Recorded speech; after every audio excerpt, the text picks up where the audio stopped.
Good evening, everybody. Is I, Nick, Pennsylvania, and I am here. Surprise, surprise.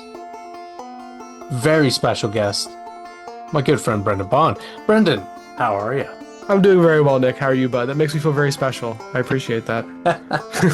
Well, it's a wonderful night. We have been having quite the heat wave here. Thankfully, we haven't had that much rain in a few days. We have gone, and we live in about the rainiest place in the United States. However, it's been exceptionally so, and thankful that we may be out of that for just a little bit longer, but excited because you got some hometown stuff, or at least home state stuff, in one of your Yes. favorite topics, haunted inns, taverns, and bars. Yes. What are you talking about today? So this is again one of those. We almost should just do like a mini series. We've done quite a few of these already, and we're going to do more because I keep finding them.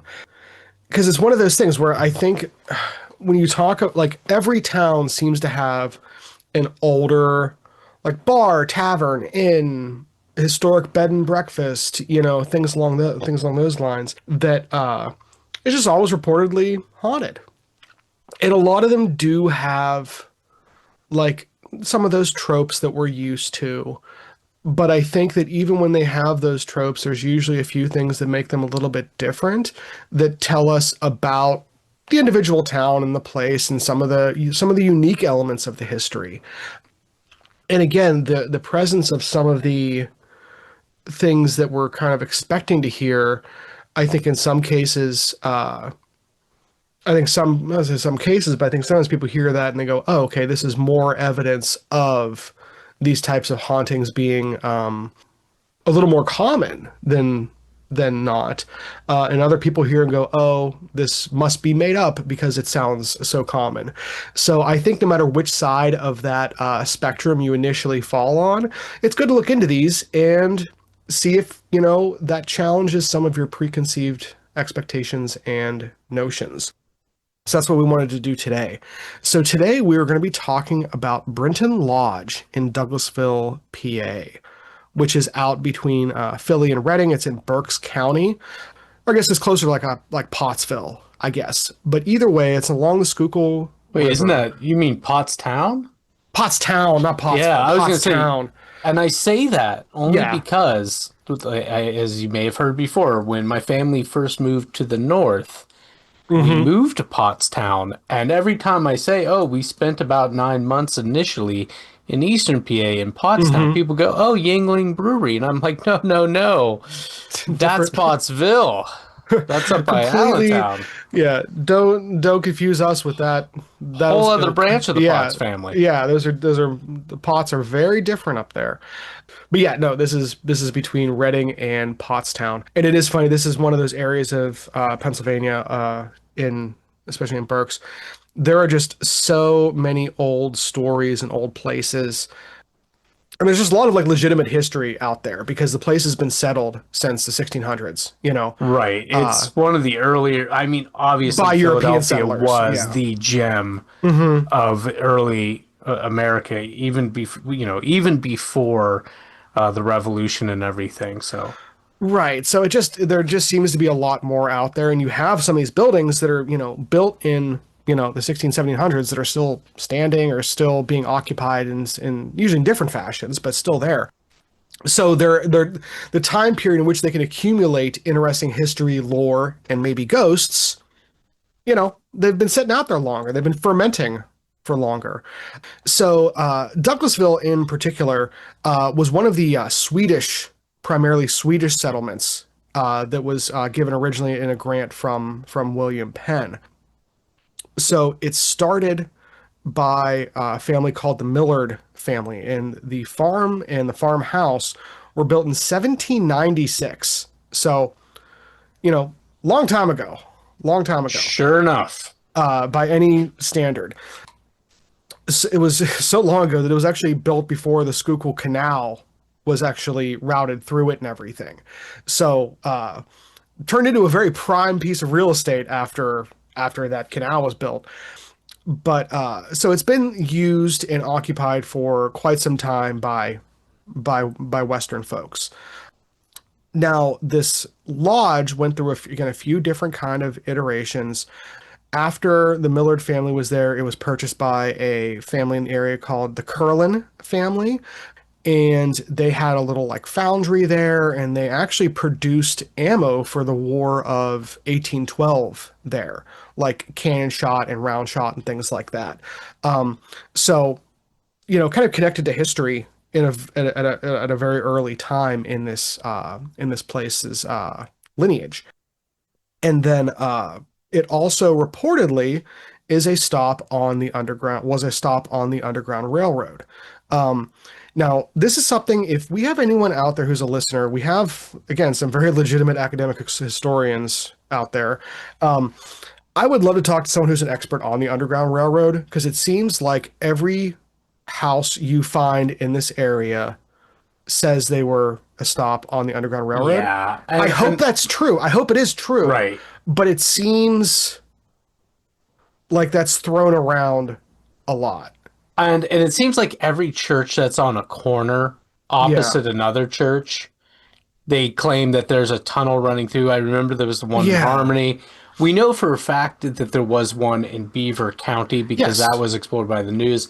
But the one across the street from my house, they have made that claim as well. And I don't see any, except for the one out in Beaver County, I don't know of any real evidence, because at the same time, these are two like very different denominations. I just don't know if I'd love to think that they were working together to help move people, but so it's one of those things where you had lots of places that we need some stronger evidence. Yeah, but and it's very possible the Curlin family at the time was active in the abolition movement and everything. I hope that's the case. And I could imagine if it's going to be anywhere, it would be where there's a stronger Quaker contingency. Right. And especially with it being Swedish and everything, it's like it's close. And Thaddeus Stevens is in the area, and he was a radical abolitionist, and Right.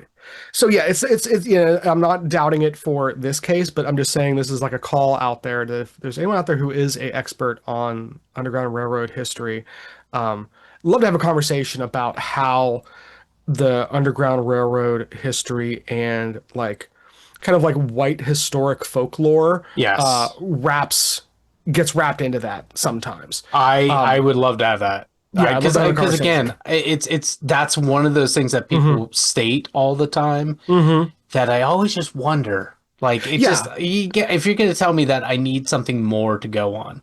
Right, exactly. Yeah, I would love, and again, not anything specifically with the Brinton house, but just putting that out there into the world. We'll see if anyone answers. So then in the early 1900s, a family called the Whitmans purchased the house from the Curlin family and the grounds and everything. Now, they did a ton of work to this house and basically turned it into a 28-room mansion. That's a lot by, again, any standards. Now, the interesting thing about this is they worked in the iron industry and were kind of like local magnates, I guess. Probably having a furnace not unlike what we talk about we're named after. Right, exactly. So, but the interesting thing that they did from an architectural standpoint is they had this like prime piece of real estate, and instead of tearing down the old farmhouse to build their mansion, they literally just built the mansion around the old farmhouse. Now, if you have a chance to do so safely, I recommend looking up the Brinton Lodge, Brinton Lodge, and looking at some of the photos, because it's a really unique location. I'll take that challenge now. It kind of and it's very different from places like Grumblethorpe that we talked about recently. But it's just interesting how they're like, oh, let's create a stucco mansion around a farmhouse and literally encapsulate it. So just a unique architectural choice, which I wonder how much that affects the vibe of the place. Well, don't tear down a good building, Right, I like totally. That. No, I'm not saying it's wrong, but I'm saying that's an interesting choice for the early 1900s. Again, when people were so quick to just they loved bulldozing stuff back in the day, just like today. Boy, do people love bulldozing structures. But so they expanded it into this huge mansion and built around the original structure. Now, shortly thereafter, in the 1920s, this house was purchased by Caleb Brinton, and that's who it is named after these days. 1920s or 1820s? 1920s. Okay. Yeah.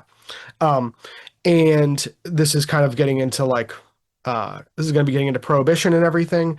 And the house and mansion was turned into what they call a gentleman's club at the time. Turns out it was definitely a speakeasy and a brothel, but it was referred to as a gentleman's club in a lot of the early um, literature, it seems Or a like. sporting house. Right, yeah. Ugh, oof. But yeah. But so yeah, so Caleb Britton had this house and everything, and he his family owned the house until 72. He died well before that. He actually died in the parlor and tried to get upstairs and actually died of a heart attack in the house. But now before this was sold to the current family, they say that this is another kind of like I guess like lodging trope. Apparently, Elizabeth Taylor, Frank Sinatra, Benny Goodman, and Eddie Fisher were all guests at this place at one point. Which is like that's reasonable. Like they're close enough to all this other stuff that like those are some pretty big names for the time, but very possible. Then Hurricane Agnes happened in 1972.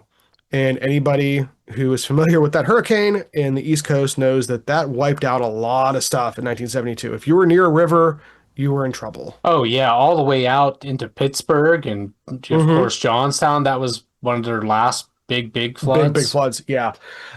So the house fell into some pretty serious disrepair after Hurricane Agnes. But then in the 80s, it was purchased by the current owner, and it now also it was turned into a restaurant, and now it is a restaurant that also houses a brewing company called Hidden River Brewing, which, based off all of the reviews I can find, seems like a darn good brewery. So one more reason to check it out, it sounds like. So now, if you look at their information nowadays, it is this Brinton restaurant and Hidden River Brewery. They certainly lean into the haunted element of this place.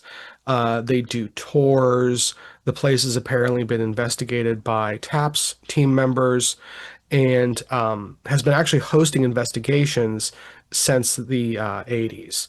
So there's a bit of like actually history to the investigations there, which is kind of unique because I feel like a lot of places like this, when I said like this, I mean like, haunted taverns in Pennsylvania or the East Coast in general.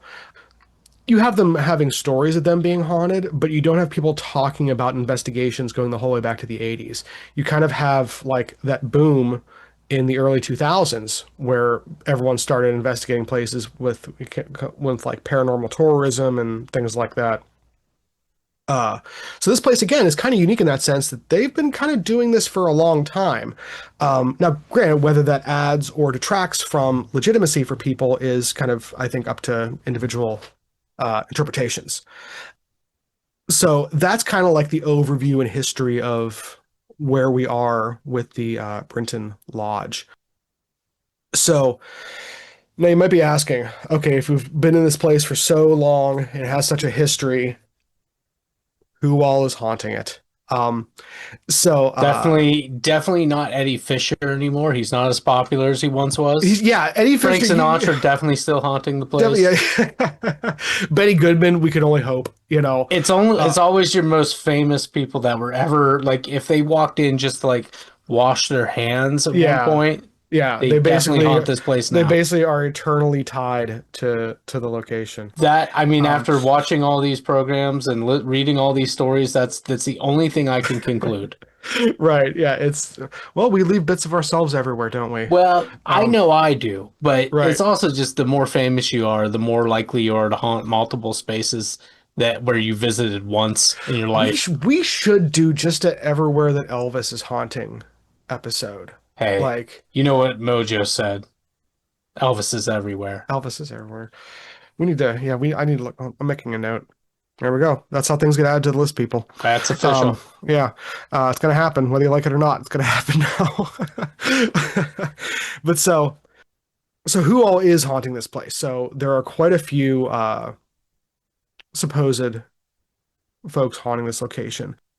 Going back to the 80s, there has consistently been what people just refer to as a shadow figure haunting this location. It's an entity that's showed up on multiple locations in the house.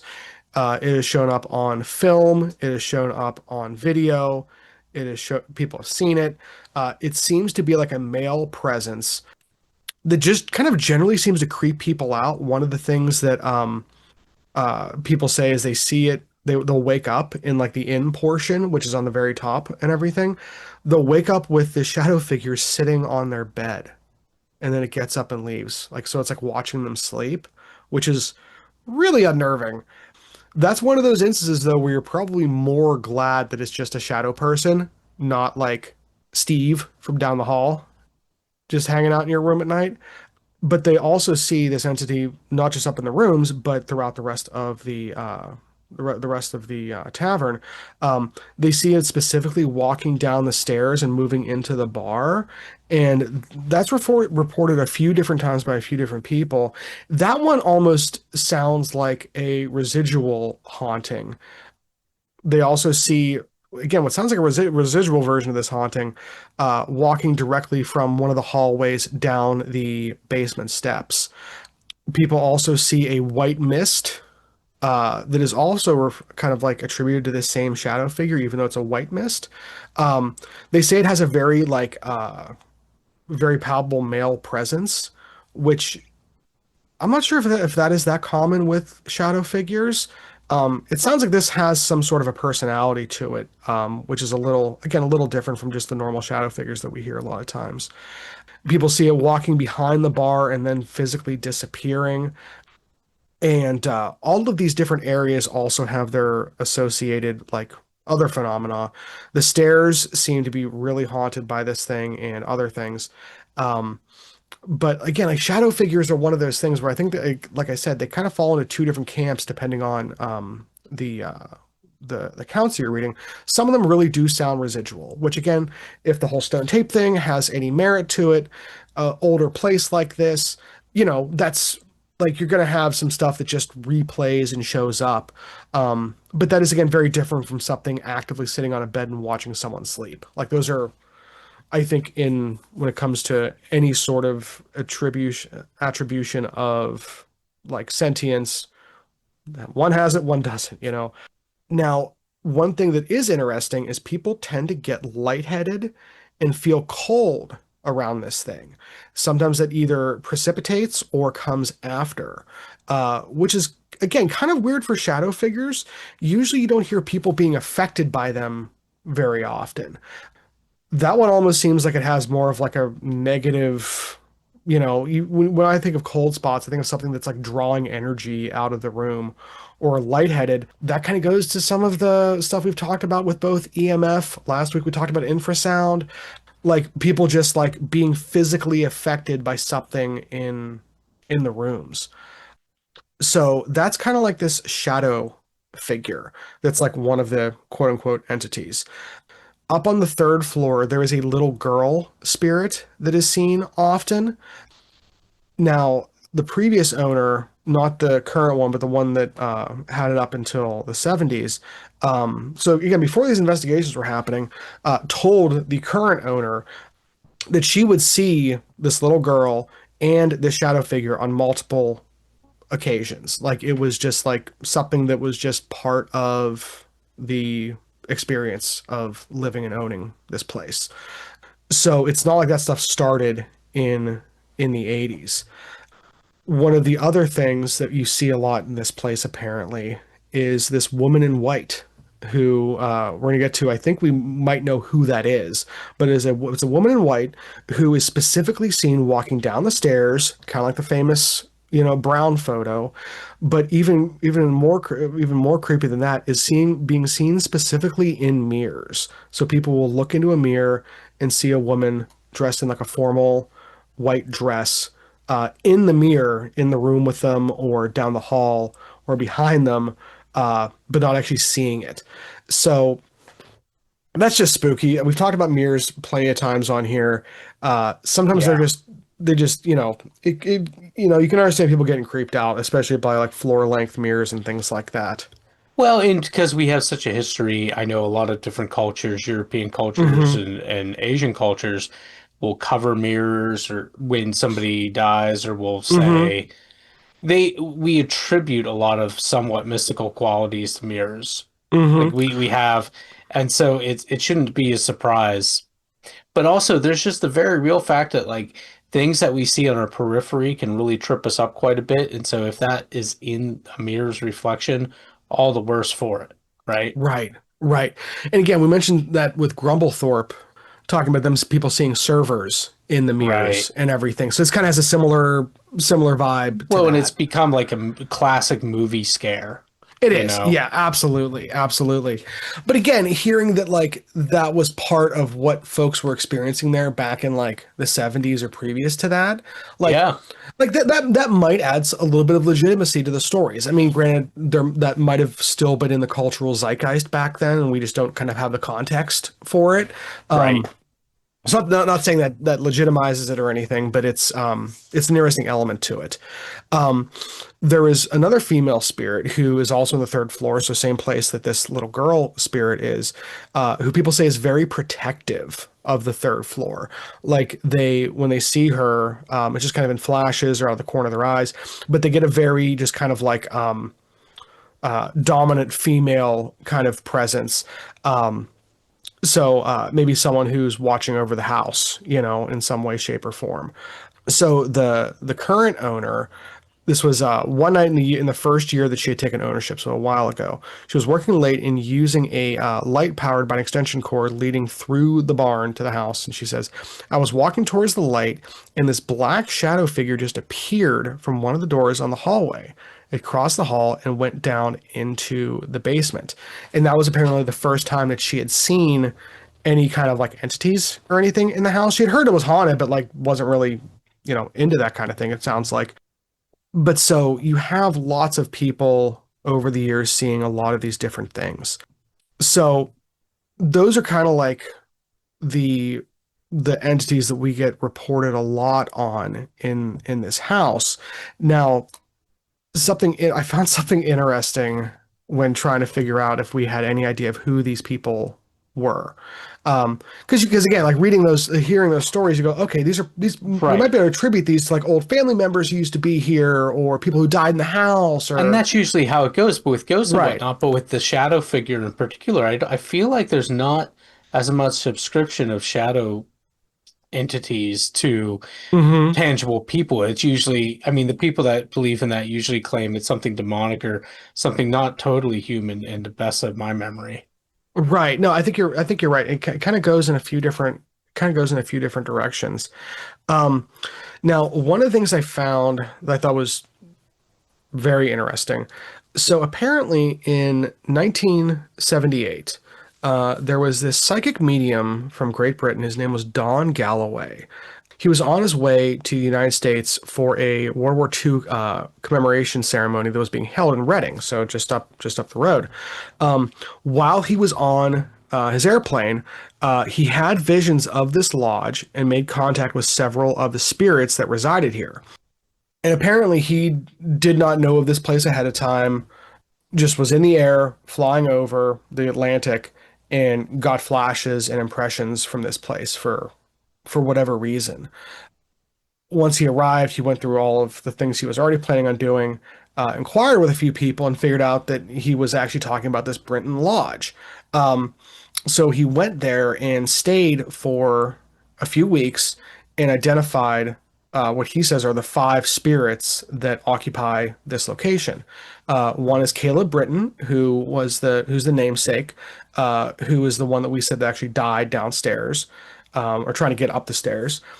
Caleb's mother, who I'm kind of attributing to that mother, that kind of Right, like the ghost coming down the. yeah, yeah, and like that kind of like dominant male or female energy and everything. And then Catherine Whitman, who also all three of those people died in the lodge. I'm wondering if that might have been the woman in white that the folks are seeing because she was younger. Then there was another male spirit, which I thought this was kind of funny, that he referred to as Dapper Dan. I mean, obviously it's I don't know just if that's like a common. time. That's just like a That's just a timely, common thing you call somebody. like That's yeah, like like yeah, it is an old timey thing, but it's kind of old timey. Yeah. yeah, it's So like I think that's like saying Little Lord Fauntleroy. It just implies a right, certain type of person. right. So not sure who that is, but he referred to him as Dapper Dan, and then a troubled spirit of a little girl. So again, whenever the current owner ends up hearing about all this, they're like, "Well, yeah, actually, that lines up." Um, and uh, and then he ends up going back to England and everything after that. And that's where it's a lot of the lore. It seems like is based off of this Don Galloway kind of coming in and I guess kind of not say confirming, but just like maybe clarifying some of the stuff from a mediumistic standpoint.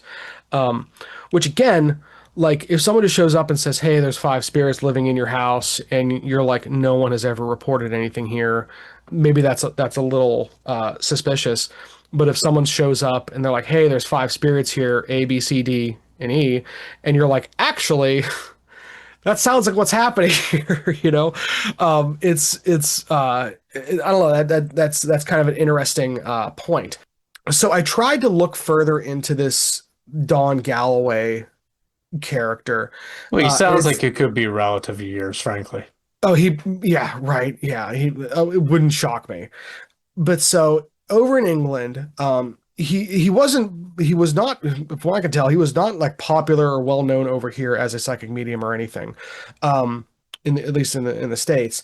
Now in England, he did write several books on his experiences as a psychic medium, and was so well known that at a point he was actually used by Scotland Yard on a few occasions to help with just certain investigations.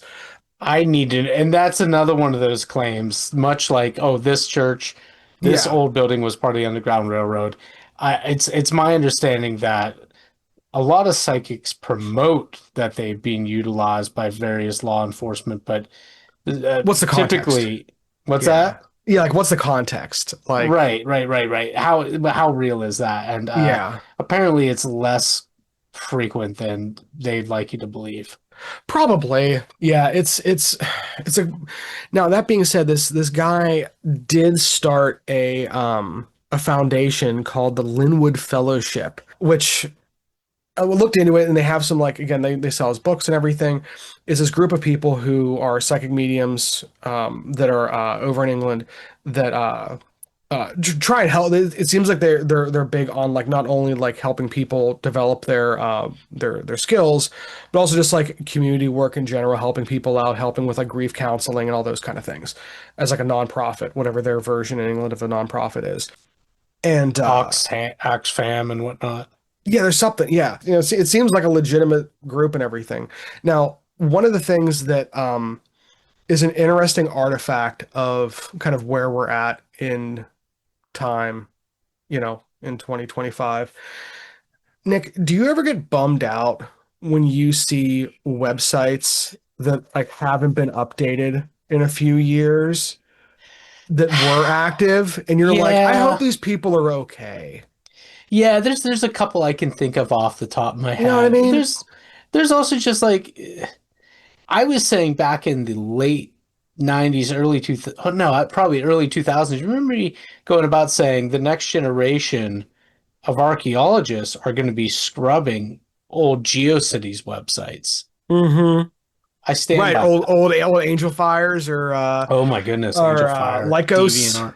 Yeah. Yeah. Whew. Yeah. Lord help those people. Um but so but it seems like he was like an established psychic medium, had like a career both before and after this. It's not like this is the only thing this gentleman ever did. Uh, but it is interesting that it kind of like lined up and everything, it seems like. Now, He does have a book. I couldn't find a copy of it, but I'm going to keep looking because it might be cool. Generally speaking, if you find a book written by a psychic medium on their experiences in the 1970s, just pick that book up. It's probably going to be worth whatever you're paying for it. But so yeah, so that's kind of like who is haunting this place. Now, like I said, they do really lean into this part of the history. Like I said, like kind of the paranormal tourism, which is absolutely a part of a lot of these places that we've talked about. It's a great way to bring people in. I do think it's unique that this place has been doing it for so long.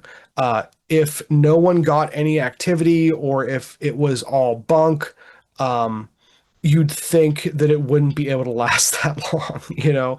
Or it's just, who knows, maybe it's just super entertaining or just a good time. I don't know.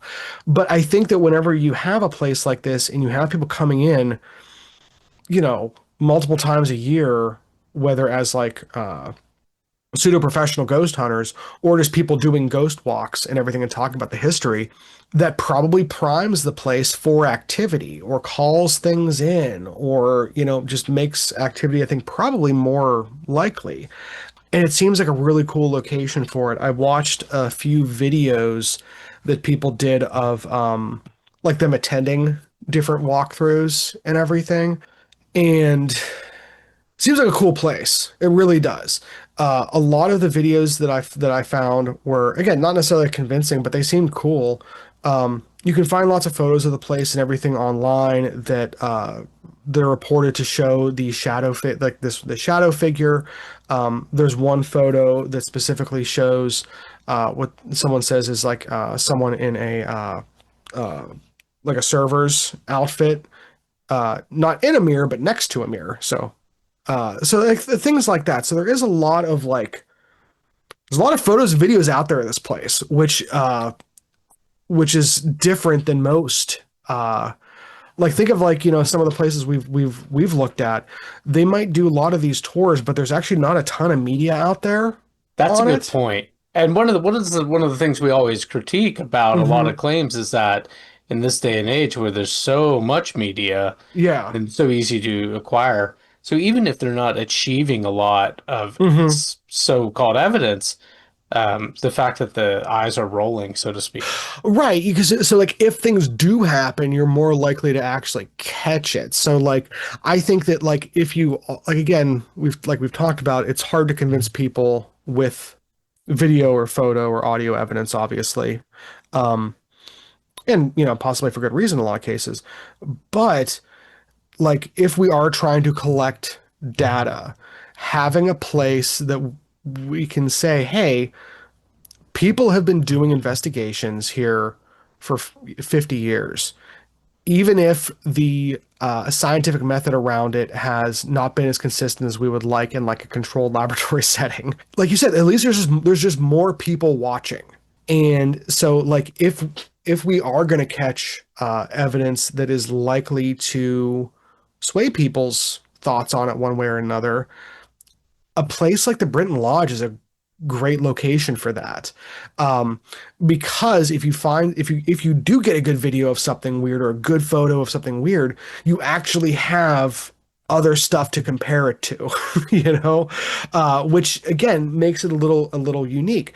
We always talk about the place around here that is reportedly haunted in our hometown. And like, how many actual photos have you seen of ghosts that come out of that place? Absolutely none. None.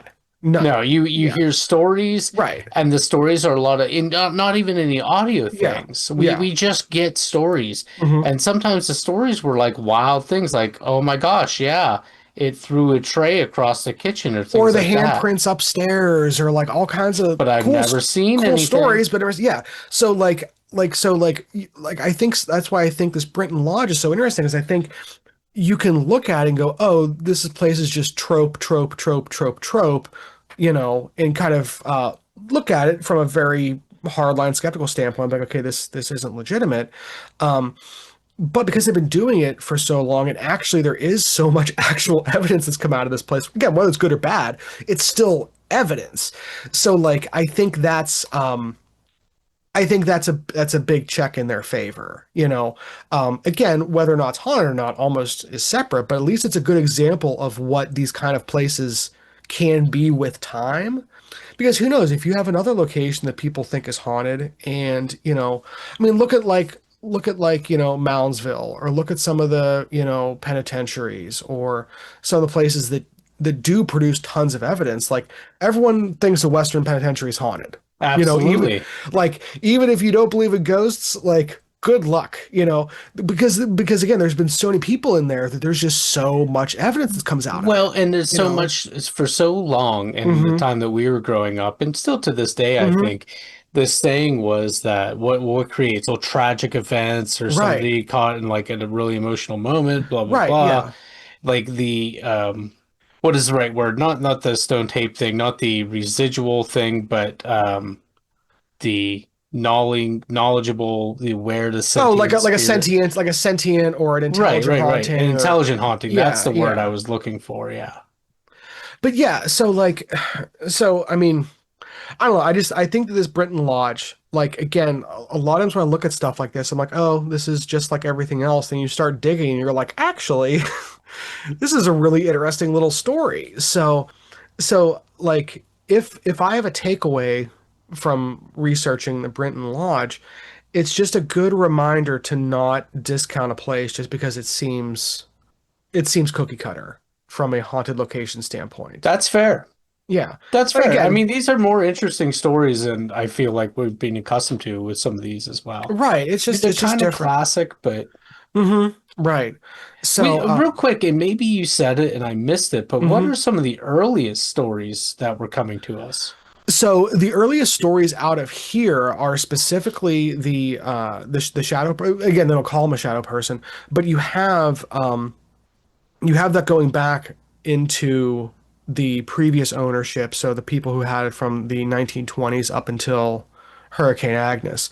So those folks reported at least those two entities Okay. in that time period. It wasn't until the 80s that you had these other ones start to be reported, and then you have Don Galloway, obviously, who kind of came in and said, "Hey, like, do you guys have these things here?" And they're like, "Actually, yeah, we do have these things here." So, uh, and that was, again, that's at a time when it's still kind of getting back on its feet as a restaurant and as an inn and everything. So yeah, it's an interesting place. I'd love to check it out if I ever have enough time off work and I can just do a tour de taverns of Eastern Pennsylvania. Brinton Lodge is definitely going to be on my list now. Yeah. So if you have a haunted location you would like us to look into, whether it's haunted or just has really good pretzels, we are interested.